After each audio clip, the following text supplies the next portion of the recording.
제목을 따라서 보실까요? 모퉁이 돌이 너희 원수를 밟을 것이라. 한 번 더 하십시다. 모퉁이 돌이 너희 원수를 밟을 것이라. 이러한 제목으로 말씀 나눌 때에 은혜가 되고 복이 되시기를 주님의 이름으로 축원합니다. 스가랴서의 구조는 626이라고 말씀을 드렸습니다. 그래서 뒤에 6개 장은 재건에 대한 보상으로 메시아를 계시하고 있습니다. 지난 9장은 첫 메시아에 대한 예언으로서 나귀의 작은 것, 곧 나귀 새끼를 타고 오시는 주님에 대한 예언의 말씀, 그리고 오늘 10장은 두 번째 메시아에 대한 말씀으로 모퉁이 돌이 되시는 예수님에 대한 말씀입니다. 그래서 오늘 제목을 삼기를 모퉁이 돌이 오셔가지고 너희 원수를 밟아줄 것이다. 자, 그래서 오늘 말씀을 이제 어떻게 분석할 것인가? 일반적으로 말씀의 패턴은 이렇습니다. 문제가 있고요. 문제가 있으면 이제 신앙적 행위가 있습니다. 회개한다든지, 금식기도 한다든지, 하나님 말씀을 붙든다든지, 문제 때문에 하나님 앞에 부르짖는 어떤 신앙적 행위, 그 행위로 말미암아 문제가 변해서 복이 되는 응답이 있습니다. 그래서 이것을 줄여가지고 문신답이라고 부릅니다. 문제, 신앙, 응답, 문신답. 물론 순서는 중요하지 않습니다. 어떤 경우는 문제가 먼저 나오는 것이 아니라 신앙이 먼저 나와서 신문답, 신앙으로 문제를 극복해서 응답을 받는다. 또 어떤 경우는 문답신, 문제가 있지만 응답을 받아서 받는데 그것이 바로 신앙이다. 이렇게 되는 경우도 있습니다. 그래서 오늘 본문의 말씀은 목사님께서 1절과 5절과 11절 세 절을 따로 이렇게 떼서 읽어드렸는데 말씀의 결을 이제 시점으로 쪼개서 문답신 패턴으로 정리하려고 합니다. 이제 세 가지 시점이 나와요. 그래서 세 가지로 1절, 5절, 11절을 읽은 겁니다. 1절에 한 시점이 나오고 5절에 또 다른 시점이 나오고 11절에 또 다른 시점이 나오니까 이 세 가지 시점에 맞춰서 이제 세 가지 패턴, 문답신 패턴, 어떤 문제가 있었는가? 그 문제가 있을 때 어떤 신앙으로 대처했는가? 그래서 어떻게 응답을 받았는가? 이런 관점에서 말씀을 나누겠습니다. 첫째는 봄비가 올 때의 신문답 패턴입니다. 봄비가 올 때의 문답신이 아니라 신문답 패턴입니다. 먼저 신앙을 보겠습니다. 1절에 보시면 봄비가 올 때에 야훼 곧 구름을 일게 하시는 야훼께 비를 구하라. 무리에게 소낙비를 내려서 밭의 채소를 각 사람에게 주시리라 그랬습니다. 여러분 봄비가 뭡니까? 겨울에서 봄으로 변화되는 무렵에 내리는 비입니다. 그래서 이 비가 기점이 돼가지고 이제 봄이 오는 겁니다. 겨울은 뭡니까? 땅이 얼어붙고 만물이 움츠러드는 때입니다. 이스라엘 백성들에게 있어서 70년 바벨론 포로 생활은 겨울이었습니다. 그런데 이제 봄비가 옵니다. 그것이 바로 포로 귀환이었고 돌아와서 예루살렘 재건이었습니다. 이런 봄비라고 하는 찬스의 때에 낭비하지 말고 시간을 낭비하지 말고 하나님 앞에 기도하라는 겁니다. 그런데 찬스가 왔을 때 기도가 참 중요하거든요. 그런데 찬스가 왔을 때 기도를 안 하는 경우가 있습니다. 왜 그렇습니까? 전에 기도해 봤거든요. 기도했는데 바벨론에게 졌어요. 기도했는데 망했어요.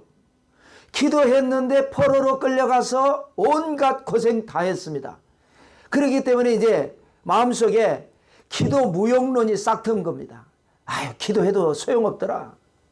이런 마음이 생긴 거죠. 여러분, 알아야 될 것은요, 겨울, 즉 시련의 때에는요, 그때의 기도는 쌓는 기도입니다. 기도해도 응답이 없었던 것 같지만 그 기도가 쌓여서 봄비 때가 오는 것이고 그 때가 왔을 때 하는 기도는 응답받는 기도가 되는 것이죠. 그래서 기도하라는 거예요. 누구에게 기도하는 거냐? 말할 것 없이 하나님이죠. 근데 그 하나님이 어떤 분이냐가 이게 나오는 거예요. 구름을 일게 하시는 하나님께 기도하라는 거예요. 구름을 일으킨다. 이걸 사자성어로 풍운지혜라고 합니다. 풍운이 바람을 불어서 구름을 일으키는 것이고, 지혜는 그래서 기회가 온다. 바람을 불어서 구름이 오고 구름 안에서 우리가 원하는 것이 쏟아지니까 풍운지혜, 하나님이 하시는 일은 풍운지혜예요. 반대로 사탄이 하는 일은 뭡니까? 평지풍파입니다.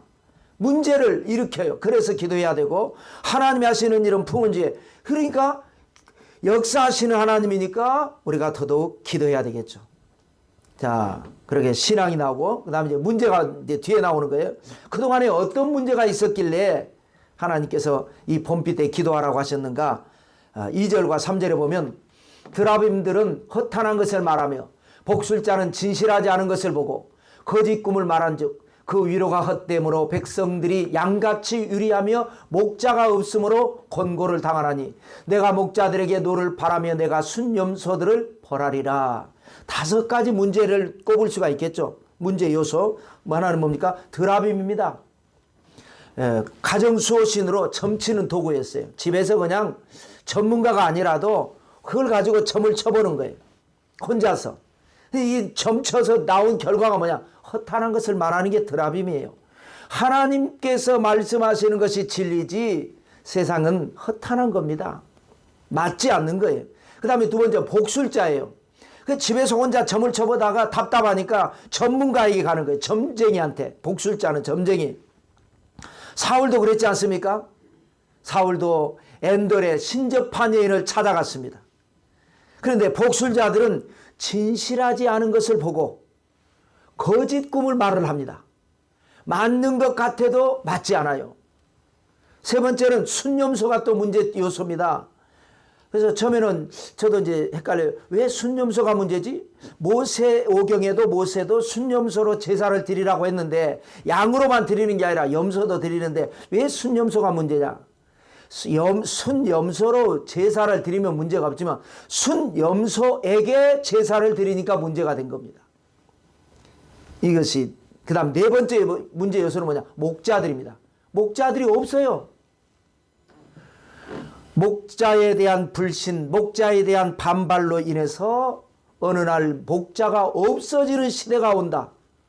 그래 양들이 이제 5번째 요소는 백성들이 목자가 없으니까 잃은 양이 돼가지고 곤고를 당한다. 이것이 바벨론 70년의 영적인 겨울을 묘사한 것입니다. 그런데 이제 봄비 때에 기도를 했기 때문에 어떤 일이 일어나느냐? 하나님의 응답은 3절과 4절입니다. 만군의 야훼가 그 무리 곧 유다 족속을 돌보아 그들을 전쟁의 준마와 같게 하리니 모퉁이 돌이 그에게서 말뚝이 그에게서 싸우는 활이 그에게서 권세 잡은 자가 다 일제히 그에게서 나와서 라고 말씀을 합니다. 먼저는 돌봐주시는 은혜입니다. 봄비를 맞이해서 그동안에는 고생했고 그동안에는 움츠렸고 그동안에는 절망이었지만 하나님께서 주시는 봄비 때에 기도했더니 하나님께서 돌보아 주시는 은혜를 주셔서 돌보아 주시면 어떤 역사가 일어납니까? 그들을 전쟁의 준마와 같게 할 것이다. 준마는 빠르게 잘 달리는 말을 표현한 겁니다. 근데 전쟁의 준마니까 빠르게 잘 달려서 적을 이기는 것을 여기서 이제 상징적으로 표현을 한 겁니다.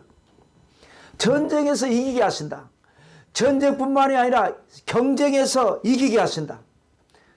그래서 때를 놓치지 않고 기도하는 성도에게는 이런 승리의 역사가 일어난다. 그러면서 메시아에 대한 두 번째 이 예언으로서 모퉁이 돌이 그에게서 나온다 라고 말씀을 한 것입니다. 모퉁이 돌은 바로 메시아입니다.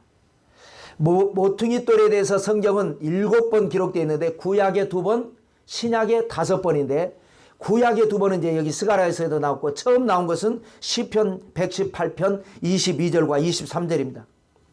건축자가 버린 돌이 집 모퉁이의 머릿돌이 되었나니 이는 야훼께서 행하신 것이요 우리 눈에 기이한 바로다.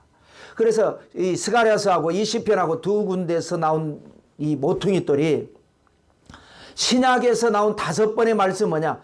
이 말씀이 바로 예수님 메시아를 말씀하는 것이다 라는 거예요. 그래서 사도행전 4장 11절에 보시면 이 예수는 너희 건축자들의 버린 돌로서 진 모퉁이의 머릿돌이 되었느니라. 그래서 이 모퉁이 돌 안에는 버린 돌과 머릿돌이 같이 들어가 있는 겁니다. 자, 왜냐하면 사람들, 건축자니까 전문가들이죠. 사람들은 버렸어요. 그런데 하나님께서는 그 사람들이 버린 돌을 가지고 가장 중요한 머릿돌을 삼으신 겁니다. 나는 실패했는데 하나님이 역사하시니까 그 실패를 성공으로 바꿔주시는 것. 이것이 바로 우리의 머릿돌 신앙이 되는 것이죠. 오늘날 세상은 교회와 성도를 비방하고 조롱합니다. 과거에는 예수님이 머릿돌이었어요. 아무도 예수님 믿지 않았어요. 버렸어요. 십자가에 죽였어요. 그런데 십자가에서 사망 권세 이기시고 부활하셔서 머릿돌이 되셔가지고 누구든지 예수님을 믿기만 하면 구원받는 생명의 성령의 법을 세운 것처럼 오늘날에는 교회와 성도가 세상의 머릿돌입니다. 세상에서는 싫어하지만 하나님은 교회와 성도를 통해서 하나님의 나라를 이루실 것입니다. 그래서 이것이 바로 스가랴가 주장하는 이제 첫 번째 문신답 응답이었고요. 자, 두 번째 시점은 싸울 때입니다. 싸울 때에는 공공답 패턴입니다. 왜 공공답이냐? 문제도 나오지 않고 신앙도 나오지 않고 답만 나와요. 앞에 첫 번째 대지에서 응답으로 끝났기 때문에 그 연장선에서 계속 응답에 대한 말씀만 나오고 있습니다. 이 두 번째는. 자, 그렇다면 이번 내용을 두 번째 대지로 분류하지 말고 첫 번째 대지의 연장으로 해석을 해야 되는 거 아닌가 이렇게 생각할 수도 있지만 자, 우리가 이제 1, 2, 3 대지를 나눌 때에 시점으로 분류를 했기 때문에 첫 번째는 봄비가 올 때고 두 번째는 싸울 때니까 이 싸울 때를 대지로 분류를 하는데 문제도 그리고 신앙도 앞에서 나온 거를 그대로 따고 답만 여기에서 나오는 겁니다. 뭔가 의미가 있겠죠. 그래서 하나님이 주신 사명을 가지고 싸울 때, 영적 전쟁을 할 때에 하나님께서는 어떻게 응답하시는가? 세 가지 응답이 나옵니다. 첫 번째 응답은 메시아의 활약에 대한 응답입니다. 5절의 말씀입니다. 싸울 때에 아까 이제 모퉁이돌 나왔지 않습니까? 용사같이 거리의 진흙 중에 원수를 밟을 것이라. 누가? 모퉁이돌이. 너희가 싸울 때에 그 모퉁이돌이 너희 원수를 밟을 것이라. 야훼가 그들과 함께 앉아 그들이 싸워 그 말탄 자들을 부끄럽게 하리라 라고 한 것입니다. 싸운다라고 하는 것은 방해를 극복하고 예루살렘을 재건하는 것, 우리에게 주어진 사명을 감당하는 것, 영적 전쟁을 하는 것, 이것을 말을 하는 것입니다. 그런데 우리가 약해요. 부족해요. 힘이 없어요. 그럴 때 모퉁이돌 되시는 예수 그리스도께서 밟아버린다 이거예요. 밟아버린다. 밟는다라고 하는 표현은 뉘앙스가 어떻습니까? 엎치락 뒤치락 싸워서 간신히 이기는 게 아니라 그냥 한 방에 이겨버리는 겁니다. 밟아버리는 거니까. 우리는 이제 엎치락 뒤치락 하고 싸우는 거예요. 그런데 하나님이 우리와 함께 하시면 한순간에 밟아버리니까 그러면 우리가 어떻게 합니까? 말탄 자들을 부끄럽게 하리라. 말탄 자들은 헬라를 의미한다 그랬죠.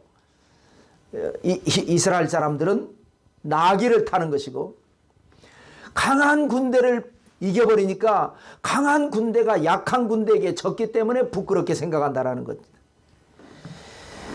자, 두 번째 응답은 성도의 승리에 대한 응답입니다. 6절 말씀입니다. 내가 유다 족속을 견고하게 하며 요셉 족속을 구원할지라. 내가 그들을 긍휼히 여김으로 그들이 돌아오게 하리니 그들은 내가 내버린 일이 없었음 같이 되리라. 나는 그들이 하나님의 아베라. 내가 그들에게 들으리라. 로 했습니다. 자, 유다 족속은 남왕국을 의미하죠. 요셉 족속은 북왕국 이스라엘을 말을 하는 겁니다. 내가 남왕국이 됐건 북왕국이 됐건 다 구원한다. 견고하게 하고 돌아오게 하고 내버린 일이 없었던 것 같이 만들어줄 것이다. 견고하게 한다는 거 뭐냐? 포로 생활을 할 때 그 고생할 때에 그 버티게 하는 힘, 견고하게 잘 버텼다가 돌아오게 한다는 것은 포로에서 돌아온다라는 것이고 돌아와서 보니까 어떻게 되느냐? 옛날로 리셋 시켜준다라는 겁니다. 옛날에 행복했던 때, 옛날에 황금시대였을 때, 나라가 망하지 않던 때와 같이 내버린 일이 없었던 것과 같이 다시 회복시켜준다. 이 약속입니다.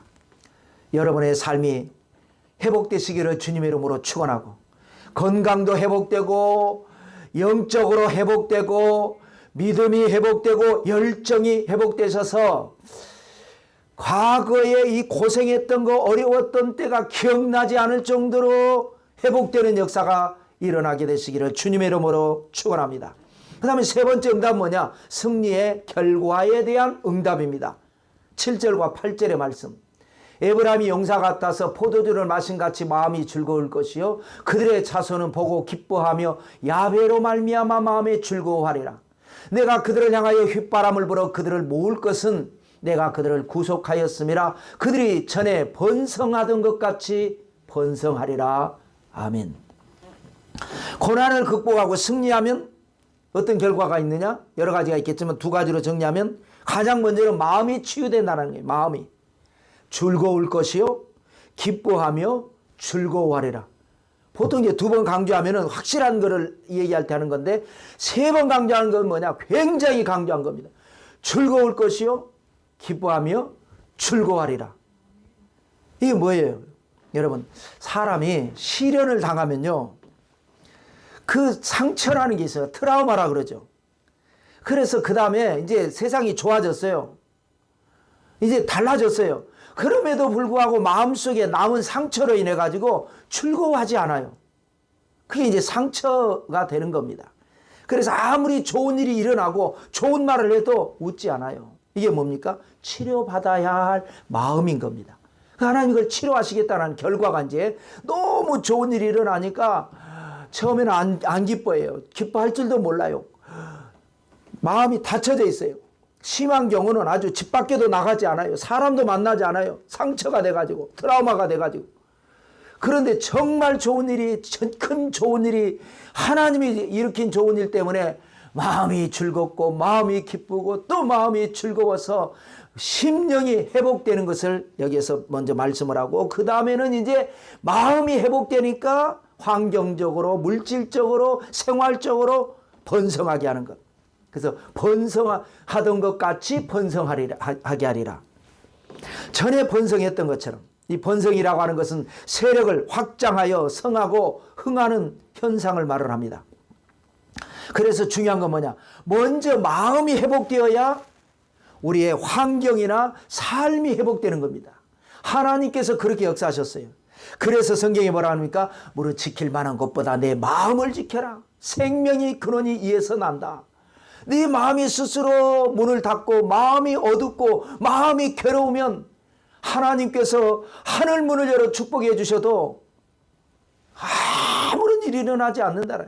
마음이 즐거워야 된다. 그래서 항상 기뻐하라, 쉬지 말고 기도하라, 범사에 감사하라. 이게 이제 축복의 문을 여는 열쇠인데도 불구하고 사람들은 그럽니다. 하나님 기뻐야 기뻐하죠, 목사님. 이렇게 말하는 사람이 있어요. 이거 믿음이 없으니까 어쩔 수 없는데 성경의 명령이에요.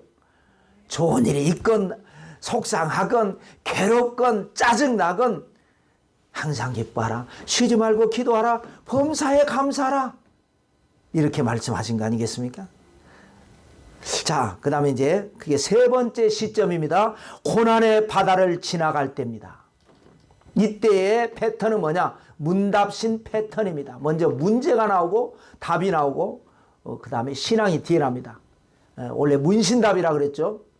문제가 있고 신앙이 있고 답인데 여기는 문제와 답이 있고 그걸 나중에 신앙을 강조하기 위해서 뒤에다가 말씀한 것 같습니다. 봄비 때에 모퉁이 돌이 나와가지고 밟아버렸지 않습니까? 응답이 임했잖아요. 그래서 이제 기적이 일어난 거예요. 그런데 여기 다시 또 문제가 나옵니다. 그리고 또 응답이 나옵니다. 그리고 그것이 이제 여기에서는 문답신이 아니라 더 정확하게 말하면 문답신입니다. 문제가 나오고 답이 나오고 또 문제가 나오고 답이 나오고, 문제가 나와서 답이 나왔으면 이제 끝나야 되는데 해피엔딩 돼야 되는데 문제가 나오고 답이 나오고 또 문제 나오고 답이 나오고 두 번만이겠습니까? 우리 인생이 늘 썰물과 민물처럼 낮이 됐다가 밤이 됐다가 또 낮이 되고 밤이 되고 하는 것처럼 인생이 늘 그렇지만 그것을 통해서 하나님은 결국 모든 것이 합력하여 선을 이루시고 우리 최후 승리자가 되게 하시니까 그 신앙. 자, 먼저 1차 문답을 보겠습니다. 문제와 응답이겠죠. 9절과 10절입니다. 내가 그들을 여러 백성들 가운데 흩으려니와 문제 아닙니까? 흩으니까 그들이 먼 곳에서 나를 기억하고 그들이 살아서 응답이죠. 흩었지만 살아서 그들의 자녀들과 함께 돌아올지라 응답이죠. 내가 그들을 애굽 땅에서 돌아오게 하며 응답이죠. 그들을 아수리에서부터 모으며 길랏 땅과 레바논으로 그들을 이끌어 가리니 그들이 거할 곳이 부족하리라 라고 했습니다. 부족하다라는 게 땅이 부족하다는 얘기가 아니라 땅은 넓었는데 사람이 번성하다 보니까 좁아질 정도로 그렇게 번성하게 된다, 이 말을 의미하는 겁니다. 초점을 어디다 맞추느냐에 따라 달라지는 것이죠. 자, 두 번째 2차 문답입니다. 그건 11절입니다. 내가 그들이 고난의 바다를 지나갈 때에 바다 물결을 치리니 나일의 깊은 곳이 다 마르겠고 아수리의 교만이 낮아지겠고 애굽의 규가 없어지리라. 고난의 바다를 지나가는 게 문제 아닙니까? 평지를 가야 되고 아름다운 꽃길을 걸어야 되는데 고난의 바다를 또 지나가는 이런 문제가 나올 때에 하나님이 어떤 응답 주신다고요? 내가 그 바다의 물결을 쳐버릴 거다. 내가 쳐버린다. 바다 물결이 못 일어나게. 너희가 바다를 지나가는데 너희가 지나가는 동안에 물결도 치지 못하도록 쳐버릴 것이다. 마치 이와 같이 아수르가 됐건 애굽이 됐건 그 교만이 됐건 규가 됐건 내가 쳐버릴 것이다. 이 말씀입니다.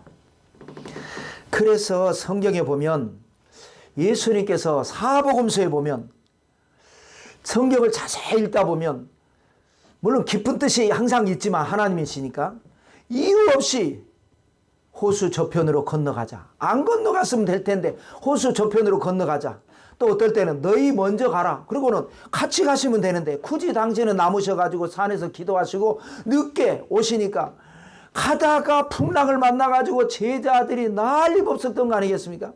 어떨 때는 같이 모시고 가는데 주무시고 어떨 때는 먼저 가라고 그러고 늦게 오시고 그래서 풍랑을 만나서 호수인데 이제 이게 바다이면서 호수고 호수면서 바다예요. 그래서 굉장히 또 파도가 일면 심하게 일어납니다.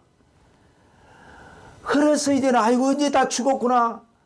그 바다에서 그 호수에서 잔뼈가 굵은 뱃사람들임에도 불구하고 감당이 안 돼가지고 절규하고 공포에 빠졌을 때에 주님이 오셔가지고 너희가 어찌하여 두려워하느냐 하면서 뭐라 그럽니까?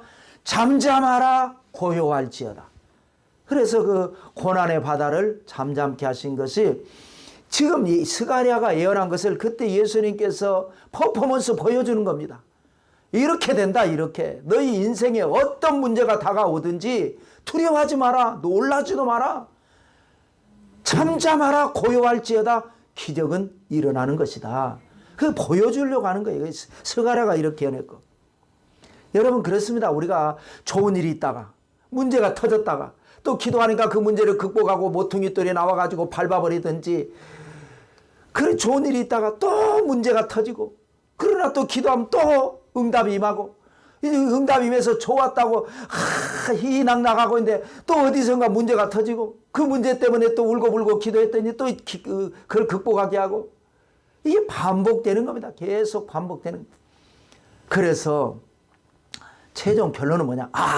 걱정할 까무가 없다. 앞으로도 인생의 문제는 또 있을 것이고 또 내가 걷는 길이 꽃길만 있는 것이 아니라 또 언젠가 어느 때인가는 고난의 바다를 건널 때도 있을 것이고 그래 광야를 걸을 때도 있을 것이고 사망의 음침한 골짜기를 갈 때도 있을 것이고 그래 그럴 때가 있을 거야. 그러나 걱정할 게 없는 게 뭐냐? 기도하기만 하면 하나님께서 바로 그곳에서 그 문제를 해결하시는 은혜를 주시고 쓴물을 달게 하시고 물을 변하여 포도주 되게 하시고 홍해바다는 갈라지게 하시고 이스라엘 백성들 건너고 추격하는 군대 들어오니까 다시 합쳐지게 하시고 그래 앞으로도 문제는 또 있을 거야.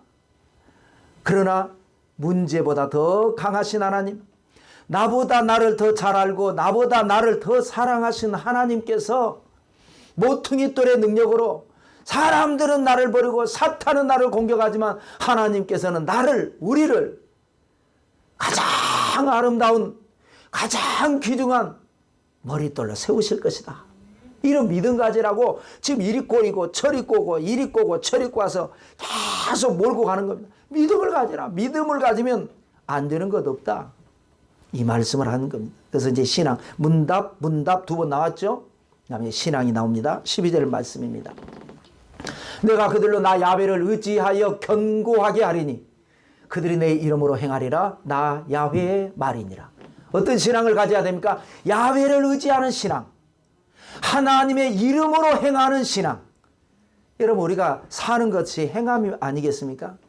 그런데 아차 잘못하다 보면 나의 의로 행하는 경우가 많습니다. 우리는 이제 신앙의 깊이가 점점 들어가면서 나의 신념으로 행해서도 안 되고요. 나의 의로 행해서도 안 되고요. 하나님의 이름으로 행하는 여러분들 되시기를 주님의 이름으로 축원합니다. 이게 이제 깊은 신앙의 경지에 들어가는 거예요. 겉에서 볼 땐 잘 모르겠어요. 신념으로 행하는 사람 얼마나 훌륭합니까? 신념이라는 게 좋은 뜻을 가진 거 아니겠어요? 그러나 그것이 결국은 하나님을 대적하는 결과가 될 수 있는 거예요. 가룟 유다가 예수님을 팔아먹은 게요. 신념을 가지고 한 거예요. 나쁘려고 하려고 한 게 아니에요. 예수님은 분명히 능력이 있으신 분이잖아요. 기적을 행하신 분인데 저분이 뭘 못하시겠냐. 안 한단 말이에요. 로마에서 우리를 구원하고 이 나쁜 놈들 다 그냥 쳐버려야 되는데 안 하시니까 예수님을 코너에 몰면 예수님께서 얍 하고 다 물리치실 거라고 하는 거국적이고 애국적인 신념을 가지고 예수님을 팔았는데 예수님께서는 십자가에서 죽으셔 버렸단 말이에요. 그러니까 이게 아니네 이렇게 돼버린 겁니다. 우리는 하나님을 의지하고 하나님으로 이름으로 행하는 신앙, 이런 경지에까지 여러분 들어가게 되시기를 주님의 이름으로 축원합니다. 그래서 여러분 욥기 23장 10절에 뭐라 그럽니까? 그러나 내가 가는 길을 그가 아시나니. 내가 가는 길을 나도 모르고 가는 거예요. 누가 하느냐? 하나님만 아시는 거예요. 내가 가는 길을 그가 아시나니 그가 나를 단련하신 후에는 내가 순금같이 정금같이 나오리라. 또 베드로전서 1장 7절에 보면 너희 믿음의 확실함은 불로 연단하여도 없어질 금보다 더 귀하여 예수 그리스도께서 나타나실 때 칭찬과 영광과 존귀를 얻게 할 것이니라. 그래서 우리는 항상 연단입니다. 언제나 우리는 문제 속에서 기도하고 기도를 통해서 응답받고 축복받고 또 다른 문제가 터지고 또 기도해서 응답받고 또 문제가 터지고 언제까지 가느냐? 천국 들어갈 때까지 이 땅에 있는 동안에는 어쩔 수 없이 사탄은 계속해서 평지풍파 일으키니까 하나님이 문제를 주는 게 아니에요. 사탄이 우리 인류의 조상 아담이 하나님이 주신 영적인 권세를 사탄한테 반납해버렸지 않습니까? 줘버렸잖아요. 그래서 사탄이 늘 평지풍파 일으키니까 기도하면 하나님께서 품은 지혜를 일으켜서 오히려 전화위복의 기회가 되게 하시고 그 문제 때문에 오히려 더 잘 되고 요셉이 그 애굽에 끌려갔기 때문에 애굽의 국무총리가 되고 다윗이 사울의 미움을 받았기 때문에 왕족이 아닌데 왕이 되고 사울의 사랑을 받았으면 왕이 될 수가 없습니다. 사울의 미움을 받았기 때문에 왕이 된 거죠. 여러분은 어떤 문제가 지금 있습니까? 그 문제 때문에 속상하고 힘들어 하지만 더 깊은 신앙의 경지에서 여러분 주님 앞에 기도하시기를 축원합니다. 기도로 응답받고 응답받은 것으로 하나님께 영광 돌리셔서 세상의 어떤 문제도 우리는 두려워할 필요가 없습니다. 하늘이 무너져도 솟아날 구멍이 있고 성경적으로는 흑암중에 빛이 일어난다고 말씀하셨습니다. 여러분 최후 승자는 누군지 아세요? 강심장입니다. 싸움을 잘하는 사람이 싸움을 못하는 사람을 이긴 것도 물론 있지만 많은 경우 싸움을 못하는 사람이 싸움을 강하는 사람을 이기는 경우도 많고 세계 전쟁 역사에도 보면 전력이나 병력이나 무기나 모든 면에 약한 나라가 강한 나라를 이긴 경우가 상당히 많았습니다. 그 비결이 뭐냐? 강심장이에요. 심장이 강하면요, 약한 사람은 좋은 무기를 가지고 좋은 힘을 가지고도 효율적으로 사용을 못하는데 심장이 강한 사람은 효율적으로 이깁니다. 사업도 그렇고 모든 것이 그렇습니다. 연예인들 중에서 잘생겼는데 카메라 앞에 서면은 심장이 떨려서 연기를 못해가지고 인기가 없는 사람이 있대요. 그냥 카메라 앞에서도 이 자신 있게 심장이 튼튼해가지고 막 자연스럽게 연기를 해서 인기를 얻는대요. 사업이 됐건 기술이 됐건 전쟁이 됐건 강심장이 최후 승자가 됩니다. 근데 심장이 강한 것보다 더 중요한 건 뭐냐? 신앙이 강한 게 이기는 겁니다. 신앙이 강한 사람은 어떤 일이 다가와도 미동조차 하지 않냐고. 이게 또 사탄이 풍지풍파하는구나. 하나님 풍은 지혜를 일으켜 주옵소서.